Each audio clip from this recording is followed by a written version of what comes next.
Entend souvent dire, il est très important de séparer l'auteur de l'humain, l'œuvre de l'être. Le statut d'auteur est comme une seconde peau, une nouvelle identité façonnable à volonté, tant la variation des propos tenus par ces deux identités peut être importante.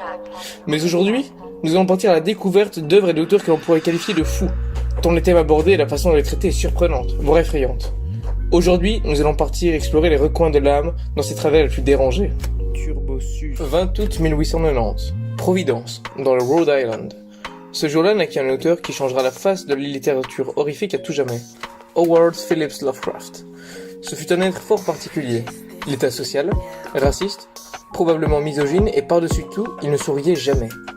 Cet auteur est connu pour son univers si particulier, univers qui révolutionnera l'horreur littéraire et, plus tard, l'horreur en général. L'univers Lovecraftien et son horreur cosmique. Dans l'univers Lovecraftien, uniquement composé de nouvelles, les protagonistes sont souvent des êtres tout à fait banals, des personnages qui ont même du mal à considérer comme héros. Ici, nous n'assistons pas à l'élévation de ces derniers au plus haut sommet de la gloire, mais bel et bien à leur chute, dans la profondeur de la folie. Ils évoluent dans un monde identique au nôtre, à une exception près. Par-delà les limites humaines, dans une dimension cosmique, évoluent des êtres, d'une puissance démentielle qui régissent les lois de la vie. Des êtres à côté de qui l'humanité n'est qu'un grain de sable, les grands anciens. Howard Phillips Lovecraft était un maître dans son art, démontant progressivement ses personnages, décrivant la folie mentale avec une justesse horrible et précise. Il possède un degré de la mécanique de l'âme sensationnel, maniant ses personnages et leur santé mentale à la perfection. En y réfléchissant, il est toujours surprenant de réaliser que tous ces univers macabres sortent de l'esprit humain. Il y a toujours une pointe de folie dans le génie. Damso est un auteur que l'on peut considérer comme tourmenté. En effet, les différentes situations compliquées auxquelles il a dû faire face ne l'ont pas aidé. Plusieurs de ses morceaux montrent ses moments de vie difficiles. Par exemple, dans son morceau Graines de sablier, il dit cette phrase: « Les tirs de Kalash m'empêchaient de rêver », ce qui résume son enfance passée à Kinshasa. Vers ses 22 ans, le rappeur entame réellement sa carrière grâce à Booba, qu'il a repéré quelques mois plus tôt. Ils effectuent tous deux un morceau intitulé Pinocchio. Ce dernier va propulser Damso au devant de la scène. C'est alors qu'il sort son premier album, Batterie faible, dont le morceau phare, Bruxelles-Vie, a le don de plaire et de promouvoir la capitale belge.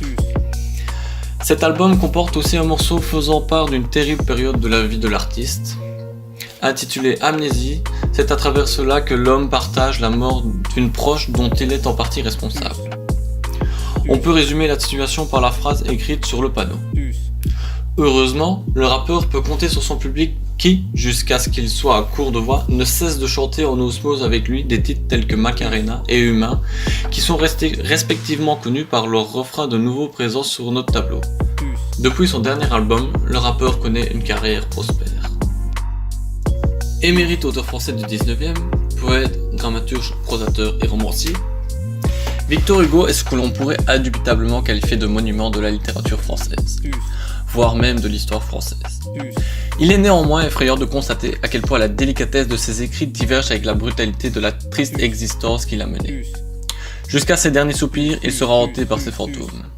Lors de son exil, il devient adepte du spiritisme, étant sûr de pouvoir entrer en contact avec sa défunte fille qui se noya un an plus tôt.